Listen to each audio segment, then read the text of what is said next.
Good morning everyone. My name is Raiden Mauricio. I have some tips to prevent coronavirus transmission. First step, wash your hand frequently. Stop mo.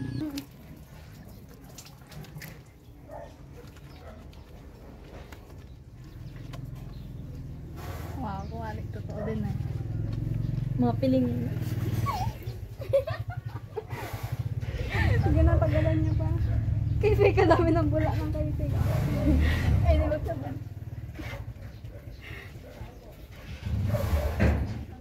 Settle mo. Pagkasya niya. Okay na ba? Naglinis ko yung kamay.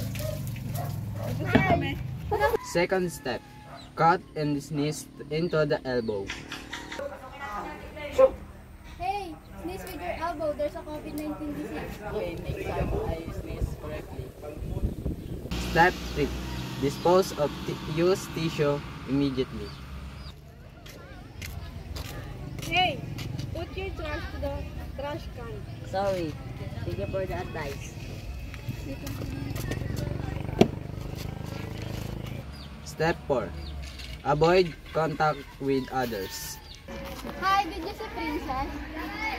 Oh, there's on the kubo. Thank you. You're welcome.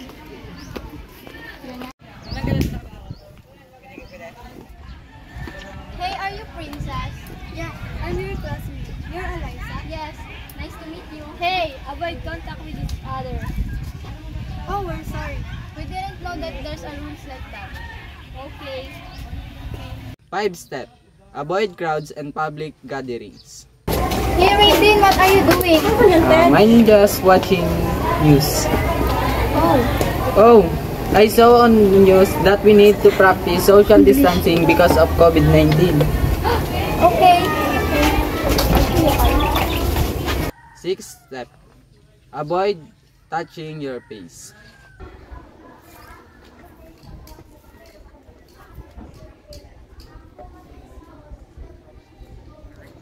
Ay, oo nga pala.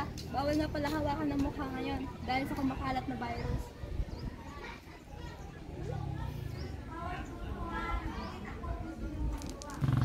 Seventh step, clean all shared surface frequently. Ay nako, ang dumi ng bahay. Mga kapatid ko to, hindi ako na maglinis. Ako na nga lang maglilinis.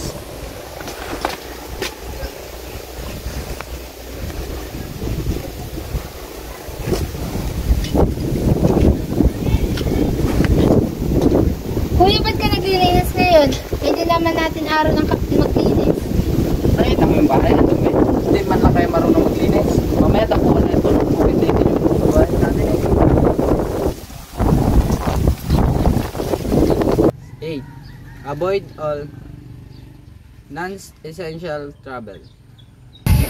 Hey guys, let's go to the beach. Yes, let's go. Okay, G. Oh my, we cannot. Remember there's pandemic. Minutes already safe for us to go out when there's no longer a virus. Hindi rin narinig yun. Practicing. Guys, next time, when it's already safe for us to go out when there's no longer a virus. Okay, okay. 9th step, call ahead before going to clinic or hospital. Hala, mataas na lagnat ng anak ko. Kailangan ko nang tumawag sa doktor. Hello, Doc. May anak po, mataas na po ang lagnat ng anak ko. Ano pong pwedeng gawin? Dito lang po ba siya sa bahay o dadalhin ko na dyan? Hello po ma'am. Mas maganda po i-isolate niyo na lang po yung anak niya. Tsaka bibigyan ko na lang po kayo ng reseta para sa gamot na iinumin. Sige po, Doc. Maraming salamat sa inyong payo. Nak, sabi ng doktor, mas mainam na dito ka na lamang sa bahay para maiwasan mo ang sakit na kumakalat. At sabi ng doktor, bisitahan ka na lamang yun ang sinailanganin mong gamot. Step 10, isolate yourself if sick or at risk of complication. So Bes, nagpapang-COVID ka dun sa kanto. Tara, punta tayong trip. Hala Bes, hindi ako pwede. Meron akong sakit eh. Tsaka meron din kumakalat na virus ngayon. Kaya sa susunod na lang. Ah, sige Bes. Next time na lang. 11th step, work from home if possible. Hello Ednalyn. may online meeting tayo mamaya. Pakisabihan na lang yung mga office mate mo. Sige sir, sasabihin ko sa kanila. Good morning guys. Meron kumakalat na virus ngayon kaya mas mabuting mag-work from home. Sige sir. Step 12. Wear a face mask if you are sick, have COVID-19, or carrying of someone with it. Hala, nagkakaubusan na pala ng stock sa grocery. Makapamili na nga. Hala, nakalimutan ni Kuya yung face mask. Kuya, nakalimutan mo yung face mask. Sige. Mag-face mask ka para sa kaligtasan mo. Sige, thank you. Anong kalis na ako? Sige po. Bye-bye. Bye.